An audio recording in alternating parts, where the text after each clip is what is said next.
আসসালামু আলাইকুম। রিঅ্যাক্ট.js এর বাংলা ভিডিও টিউটোরিয়ালে আপনাদের সকলকে স্বাগত জানাচ্ছি। আমি মুস্তাফিজুর রহমান। তা রিঅ্যাক্ট.js এর এই পর্বে এসে আমরা যে বিষয়টা নিয়ে আলোচনা করব সেটা হচ্ছে রিঅ্যাক্ট প্রজেক্ট কীভাবে একটি ইনস্টলেশন করতে হবে, সুতরাং কীভাবে একটি রিঅ্যাক্ট অ্যাপ ক্রিয়েট করতে হবে সেই বিষয়টা নিয়ে। ওকে, তা এই পর্যন্ত কিন্তু আমরা রিঅ্যাক্টের অনেকগুলো বিষয় নিয়ে আলোচনা করে ফেলেছি। তো সেই কাজটা করার জন্য সরাসরি আমরা রিঅ্যাক্ট.js এর ডকুমেন্টেশনে চলে যাচ্ছি। তো রিঅ্যাক্ট.js এর ডকুমেন্টেশনে চলে যাওয়ার পরবর্তীতে দেখতে পাবেন এখানে কিন্তু রিঅ্যাক্ট যে প্রথম লিঙ্কটি রয়েছে সেখানে ক্লিক করে ফেললাম। তার পরবর্তীতে লার্ন মোডে চলে যাচ্ছি।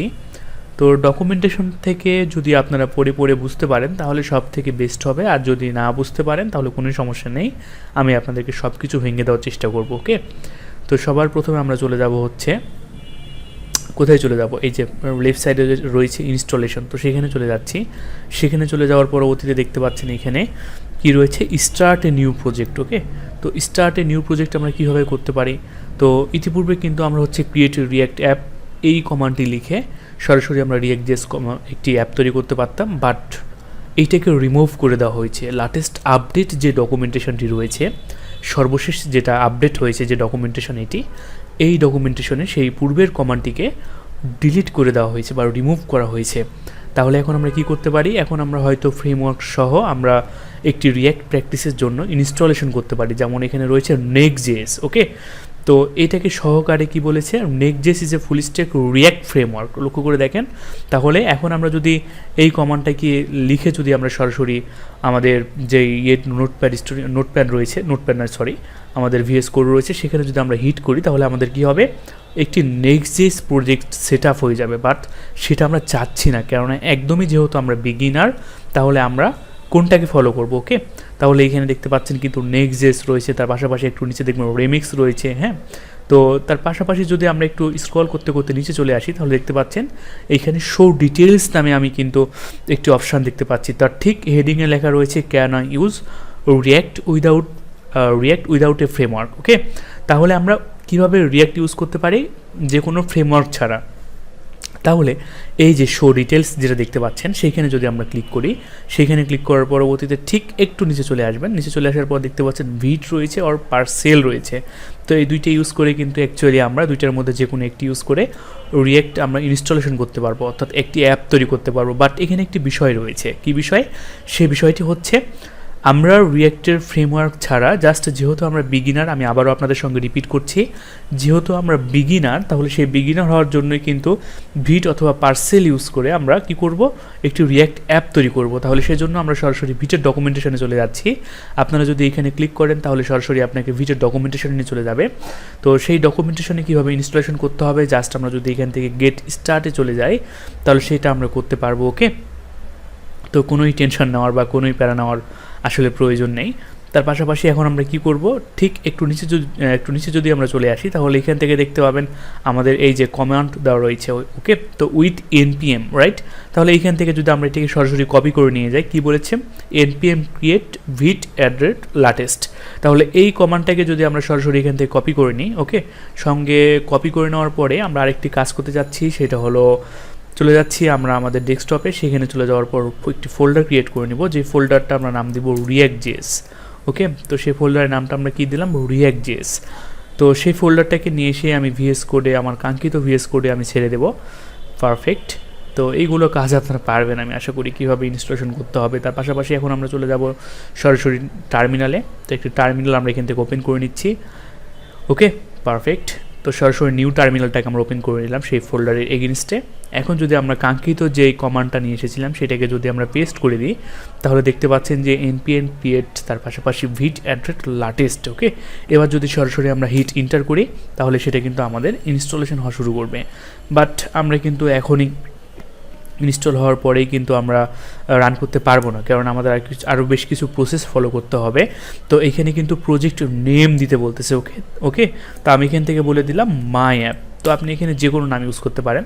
তো দেখেন এইখানে কিন্তু এখন আমরা রিঅ্যাক্টটা যে আমরা ব্যবহার করব, তাই না, তাহলে এখানে আমাকে সেটা সিলেক্ট করতে বলা হয়েছে, আমরা ভিউ.js ব্যবহার করব না আমরা কোনটা ব্যবহার করতে চাচ্ছি। তাহলে সেটা করার জন্য আমাদের কিবোর্ডের যেই বটম অ্যারো বাটনটা রয়েছে সেটা ইউজ করতে পারি। ওকে, তো সেখানে রয়েছে ভ্যানিলা, তারপরে রয়েছে ভিউ.js, তারপরে রয়েছে রিঅ্যাক্ট.js। তো সেটা সিলেক্ট করার পরবর্তীতে আমরা ডিরেক্ট ইন্টার বাটনে ক্লিক করে দেব।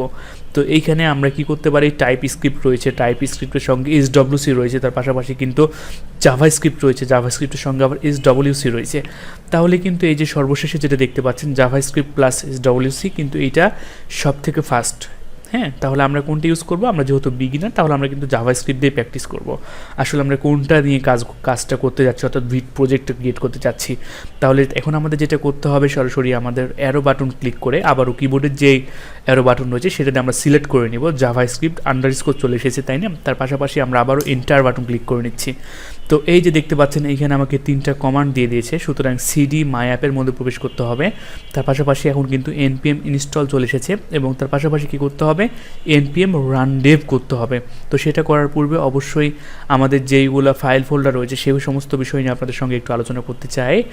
ওকে, তো দেখতে পাচ্ছেন এখানে কিন্তু পাবলিক ফোল্ডার রয়েছে। তো পাবলিক ডিরেক্টরির মধ্যে আপাতত তেমন কিছুই নাই, পরবর্তীতে হয়তো আমরা পাবলিক ডিরেক্টরি নিয়ে কাজ করব।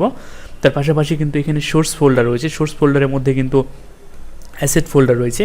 এখানে আমরা ইমেজ থেকে অডিও ভিডিও যাবতীয় আমাদের ফাইল ফোল্ডার এগুলো রাখতে পারবো, কোনো সমস্যা নেই। তার পাশাপাশি কিন্তু সেখানেও দেখতে পাচ্ছেন একটি তার ঠিক নিচে, অর্থাৎ অ্যাসেটটাকে আমরা যদি আবারও মিনিমাইজ করে ফেলি, তার নিচে একটি রয়েছে app.css ফাইল। ওকে, তো এখানে কিন্তু একটি CSS ফাইল রয়েছে, এছাড়া কিন্তু app.jsx ফাইল রয়েছে।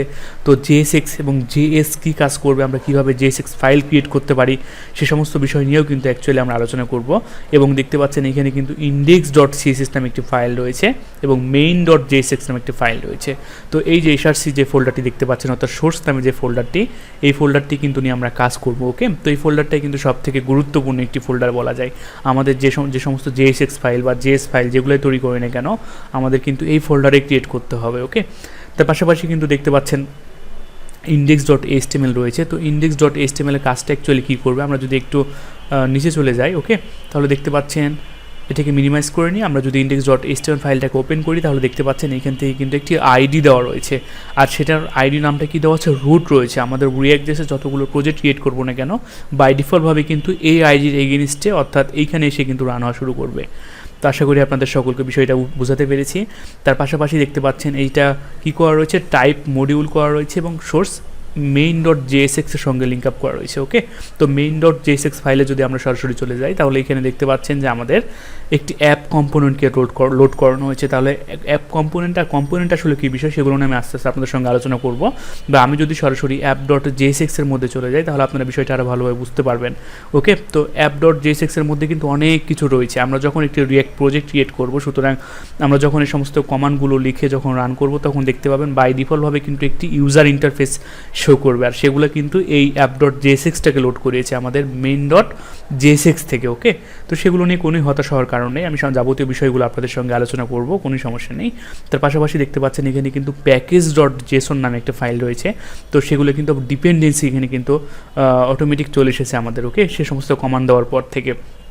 তার পাশাপাশি দেখতে পাচ্ছেন আমাদের প্রজেক্টের নাম আমরা কি দিয়ে ক্রিয়েট করেছি, মাই অ্যাপ দিয়ে, যেটা এখানে তৈরি হয়েছে, এবং এখানে কিন্তু নেম জেসন ফাইলে আন্ডারে সেটা আমাদের চলে এসেছে। সুতরাং প্যাকেট.জেসনের মধ্যে চলে এসেছে নেম আমাদের মাই অ্যাপ। তার পাশাপাশি কিন্তু আমরা এখানে দেখতে পাচ্ছি টাইপ মডিউল। ওকে, তো যেগুলো আমাদের জাভা স্ক্রিপ্ট নিয়ে কাজ করতে পারবো। তার পাশাপাশি কিন্তু এখানে দেখতে পাচ্ছেন স্ক্রিপ্ট, আসলে কোন স্ক্রিপ্টটাকে এখন আমরা রান করতে চাচ্ছি। যেমন এখানে বলা হয়েছে npm রান ডেভ, ভালোভাবে লক্ষ্য করে দেখেন, এখানে বলা হয়েছে npm রান ডেভ। তাহলে কিন্তু এই যে ডেভের আন্ডারে কিন্তু ভিটটা আমাদের সরাসরি রান হওয়া শুরু করবে, বাট এখনও কিন্তু আমাদের এটা জাস্ট ফাইল ফোল্ডারটাকে দিয়ে দিয়েছে। সুতরাং আমাদেরকে এখানে আমাদের কি দিয়েছে, জাস্ট জেসন ফাইল দিয়েছে, কিন্তু কার উপর ডিপেন্ড করে দিয়েছে, কোন মডিউলের উপর, কোন ফাইলের উপর, সেগুলো কিন্তু এখন আমাদেরকে দেওয়া হয় নাই। ওকে, জাস্ট দেখেন ডিপেন্ডেন্সি এখানে কি ক্রিয়েট করে দেওয়া রয়েছে, হ্যাঁ, স্লিন্ট রয়েছে, ভিট রয়েছে, বাট এখনও আমাদের যে নোড মডিউল ফাইল সেটা কিন্তু এখনও আসে নাই। তাহলে নোড মডিউল ফাইলটা কখন আসবে, নোড মডিউল ফাইলটা আমাদের npm ইনস্টল করার সঙ্গে সঙ্গে চলে আসবে। তার পাশাপাশি কিন্তু আমাদের আরও কিছু বেশ ফাইল রয়েছে, যেমন গিট ইগনোর রয়েছে। তো গিট ইগনোর কী করবে, আসলে যখন এটা আমরা গিটহাবে পুশ করব, তখন কিন্তু আমাদের এই সমস্ত ফাইলগুলোর যেগুলোকে আননেসেসারি ডাটা রয়েছে, তার পাশাপাশি যেগুলো ফাইল অনেক বড়, যেগুলোকে আমরা প্রাইভেট আকারে রাখতে চাচ্ছি, সেগুলো কিন্তু আমরা এই যে গিট ইগনোর সেগুলো সেগুলোকে এখানে ইনক্লুড করা রয়েছে। ওকে, তো সেগুলোর মধ্যে কিন্তু যেমন নোড মডিউল কিন্তু অনেক বড় একটি ফাইল ফোল্ডার, তো সেটাকেও সে কিন্তু এখান থেকে ইগনোর করে দেবে। তো আশা করি আপনারা বিষয়টা ভালোভাবে বুঝতে পেরেছেন। তার পাশাপাশি কিন্তু আমাদের vite.config.js এটার মধ্যে আপাতত তেমন কিছুই নেই, এগুলো নিয়ে আলোচনা করার দরকার নেই। তো আমি আপনাদের সঙ্গে এখন এই যে কমান্ড আমাদের যেটা দিয়ে দিয়েছে cd myapp, তার পাশাপাশি npm install এবং পাশাপাশি npm run dev, তাহলে আমাদের সরাসরি যে ফোল্ডারটি রয়েছে সেটার নামটা কি cd myapp। ওকে, তাহলে সেটার মধ্যে প্রবেশ করে ফেললাম। তারপর পাশাপাশি আমাদের কি করতে হবে, npm মাস্ট বি, ভুল হওয়া যাবে না, npm ইনস্টল করে ফেলতেছি। তার পাশাপাশি কিন্তু npm run dev করতে হবে। ওকে, তো npm ইনস্টল হওয়া মাত্রই কিন্তু আমাদের যে সমস্ত ডিপেন্ডেন্সিগুলো ক্রিয়েট করেছিল, কার উপর নির্ভর করেছিল, তো সেগুলো কিন্তু আমাদের প্যাকেজ.json আসলে কার উপর ডিপেন্ড করতেছে, সে সমস্ত ফাইল আমাদের নোড মডিউলের ভিতর রয়েছে, সেগুলো কিন্তু এখন আমাদের চলে আসবে। তো আশা করি বিষয়গুলো আমি আপনাদের সকলকে বোঝাতে পারতেছি। তো আন্তরিকভাবে দুঃখিত, আমি অনেক দিন পর আবারও টিউটোরিয়ালে ফিরে এসেছি, কারণ অনেকটা টাইমের ব্যাপার স্যাপার ছিল, আমার নিজের একটু ব্যস্ততার মধ্যে ছিলাম। হ্যাঁ, তো সেগুলো নিয়ে কিন্তু আমি অনেক দিন পর অ্যাকচুয়ালি ভিডিও টিউটোরিয়াল আবারও ব্যাক করেছি। তো ইতিপূর্বে কিন্তু আমি পিএইচপির ওপর, লারাভেলের ওপর অনেকগুলো ভিডিও টিউটোরিয়াল আপলোড করেছি, জাভাস্ক্রিপ্টের অনেকগুলো প্রজেক্ট আপলোড করেছি, সেগুলো আপনারা সিকোয়েন্স আকারে দেখবেন। তাহলে বিশেষ করে যারা রিয়াক্ট.জেএস নিয়ে কাজ করছেন তারা রিয়াক্টের, তারা জাভাস্ক্রিপ্টের ভিডিওগুলো দেখবেন, যারা পিএইচপি নিয়ে কাজ করছেন তারা পিএইচপি দেখবেন, প্লাস রিয়াক্ট শিখলেও কিন্তু কোনো সমস্যা নেই, আমরা সেগুলো প্র্যাকটিস করতে পারবো। ওকে, তার পাশাপাশি কিন্তু দেখেন এই যে আমাদের নোড মডিউল ফোল্ডারটা চলে এসেছে, নোড মডিউল ফোল্ডারের মধ্যে কিন্তু অনেক কিছু চলে এসেছে, সেগুলো নিয়ে অ্যাকচুয়ালি আমরা আলোচনা করবো না এখন। তো এখন আমরা যে বিষয়টা দেখবো আমাদের হচ্ছে npm run dev, আমাদের সর্বশেষ যে কমান্ডটি ছিল, এই যে দেখতে পাচ্ছেন npm run dev, সে আসলে কাকে রান করতে যাচ্ছে সেই বিষয়টি দেখতে হবে। ওকে, তো আমরা যদি আবারও আমাদের প্যাকেজ.json-এ যাই তাহলে দেখতে পাবেন এখানে কিন্তু আমাদের কি চলে এসেছে, এবার কিন্তু আমাদের বিউল চলে এসেছে, তার পাশাপাশি আরও নতুন কিছু আমাদের এখানে হয়তো অ্যাড করেছে, বাট আমাদের যে মূল ফোল্ডারটা নোড মডিউল সেটা কিন্তু এখানে আমাদের অলরেডি চলে এসেছে। ওকে, তার পাশাপাশি এখন আমরা আমাদের মূল ফাইলটাকে রান করাতে চাই, সুতরাং একটি আমরা আইপি অ্যাড্রেস জেনারেট করতে চাই, যেটার সাহায্যে আমরা আমাদের ফাইলটাকে দেখতে পাবো, npm সরাসরি কী লিখবো, run dev। ওকে, এবার আমরা সরাসরি হিট ইন্টার দিয়ে দিচ্ছি, তাহলে দেখতে পাবেন আমাদের কিছুক্ষণের মধ্যে আমাদেরকে একটি ভিট প্রজেক্ট ওপেন করে দেবে। তো দেখতে পাচ্ছেন এইখানে একটি লোকালের জন্য, অর্থাৎ লোকাল সার্ভার থেকে রান করার জন্য আমাদের একটি ইউআরএল জেনারেট করে দিয়েছে, একটি আইপি অ্যাড্রেস জেনারেট করে দিয়েছে। সরাসরি এখান থেকে হুবার করলে দেখতে পাচ্ছেন ফলো লিঙ্কে ক্লিক করেও আপনারা ওপেন করতে পারবেন, এছাড়া যদি এই চান এই লিঙ্কটি কপি করে নিয়েও সরাসরি কিন্তু রান করতে পারবেন। ওকে, তাহলে এখন যদি সরাসরি আমরা আমাদের কোথায় চলে যাচ্ছি, আমাদের ওয়েবসাইটে চলে যাচ্ছি, সুতরাং আমাদের ওয়েবসাইট বলতে কি আমাদের ব্রাউজারে চলে যাচ্ছি, সেখানে চলে যাওয়ার পরবর্তীতে Ctrl+V দিয়ে পেস্ট করে দিচ্ছি, এবার আমরা ইন্টার দিচ্ছি, তাহলে লক্ষ্য করে দেখেন আমাদের কিন্তু প্রজেক্টটা সাকসেসফুলভাবে কিন্তু সম্পূর্ণ হয়েছে। ওকে, তো এই যে ভিট প্লাস রিয়াক্ট, যেহেতু আমরা বিগিনার তাহলে কিন্তু আমরা ভিটির সঙ্গে কিন্তু রিয়াক্টটা সম্পূর্ণ প্র্যাকটিস করবো। ওকে, তার পাশাপাশি কিন্তু এখন এই যে ভিট প্লাস রিয়াক্ট এটা আসলে কোথায় থেকে রান হচ্ছে, যেটা একটু আগে আপনার সঙ্গে আলোচনা করতে চাইলাম। তাহলে আমি যদি আপনাদেরকে সরাসরি app.jsx ফাইলে নিয়ে যাই, app.jsx ফাইলে নিয়ে গেলে আপনারা বিষয়টা আরও ভালোভাবে ক্লিয়ার হয়ে যাবেন। ওকে, তাহলে লক্ষ্য করে দেখেন এইখানে কিন্তু আমাদের কী রান করতেছে, এই দেখেন কাউন্ট, এই কাউন্ট কোথায় থেকে আসতেছে, ইউজিস্টটা লক্ষ্য করে দেখেন। আমরা যদি এখানে চলে যাই, আমরা যদি কাউন্ট বাটনে ক্লিক করি তাহলে কিন্তু কাউন্ট কাজ করতেছে। তার পাশাপাশি এই যে লোগো রয়েছে, রিয়াক্টের লোগো, ভিটের লোগো রয়েছে, তার পাশাপাশি কিন্তু এই যে একটা জাস্ট ইউআই ডিজাইন আমাদেরকে দিয়েছে, এটা কিন্তু পূর্ণাঙ্গভাবে app.js ফাইলটাকে রান করতেছে। আমরা যদি এই যে সরাসরি এই ডিপ থেকে কেটে নিয়ে একদম সর্বশেষে চলে যাই, হ্যাঁ সর্বশেষে এই যে প্যারাগ্রাফ পর্যন্ত যদি আমরা কেটে ফেলি তাহলে লক্ষ্য করে দেখেন এখন আমাদের কী রয়েছে, আপাতত তেমন কিছুই নেই। আমি যদি এখানে একটা h1 ক্রিয়েট করি, h1 ক্রিয়েট করে বলি যে জাস্ট এখানে লার্ন উইথ ফিচ, হ্যাঁ আমরা এখান থেকে বলে দিচ্ছি যে লার্ন উইথ ফিচ, Ctrl+H দিয়ে সেভ করে ফেললাম। লক্ষ্য করে দেখেন এখানে কিন্তু একটা ফাংশন তৈরি করে রয়েছে, লক্ষ্য সেই ফাংশনের নামটা কি অ্যাপ ফাংশন। হ্যাঁ, এটাকে আবার এখান থেকে কিন্তু এক্সপোর্ট করে দেওয়া হয়েছে। আর এখান থেকে কিন্তু আরেকটি বিষয়, এই যে আমি এটাকে উপরের লাইনটাকেও কেটে দিলাম, রাইট, এবং উপর থেকে যেগুলো কেটে দেওয়া দরকার সেগুলোকেও আমি কেটে দিচ্ছি, যেমন vite.svg ফাইলটা আমাদের লাগবে না, react.svg এটা আমাদের লাগবে না। ওকে, তার পাশাপাশি কিন্তু ইউজিস্টেট এটাও লাগবে না, সেগুলো আগে করার জন্য ইম্পোর্ট করানো ছিল, কোনো সমস্যা নেই। জাস্ট app.css এটাও কিন্তু আমাদের লাগবে না। তাহলে ফাইল ফোল্ডারটাকে আমরা একদমই ছোটো বানিয়ে ফেললাম। তাহলে এখানে দেখতে পাচ্ছেন আমাদের কী রয়েছে, এটা কিন্তু ফাংশনাল কম্পোনেন্ট, কোনটা ফাংশনাল কম্পোনেন্ট কোনটা ক্লাস কম্পোনেন্ট সেগুলো নিয়েও কিন্তু আমরা অ্যাকচুয়ালি আলোচনা করব। তাহলে এখানে দেখতে পাচ্ছেন এটা কিন্তু অ্যাকচুয়ালি ফাংশনাল কম্পোনেন্ট। এখানে আপাতত আমাদের কি রয়েছে, একটা ফাংশন ক্রিয়েট করা রয়েছে, তার মধ্যে রিটার্ন করা রয়েছে একটা h1, তাই না, একটি এইচ1 ক্রিয়েট করা রয়েছে। তাহলে এটা এখন আমাদের লোড হচ্ছে কোথায়? আমরা যদি main.js-এ যাই সেখান থেকে কিন্তু ডিরেক্ট আমাদের এই যে লক্ষ্য করে দেখেন অ্যাপ কম্পোনেন্টটাকে, অর্থাৎ এই যে আমাদের app.js রয়েছে সেটাকে কিন্তু সবার প্রথমে আগে এখানে ইম্পোর্ট করে নেওয়া হয়েছে। তো লক্ষ্য করে দেখেন ইম্পোর্ট করে নেওয়া হয়েছে, তার পরবর্তীতে কিন্তু এখান থেকে সরাসরি রান করানো হয়েছে। আশা করি এই বিষয়টা আপনারা সকলে বুঝতে পারছেন। এখন যদি আমরা আমাদের app.js ফাইলটাকে সেভ করি, Ctrl+H দিয়ে সেভ করে দেখি, তাহলে আপনারা বিষয়টা দেখতে পাবেন।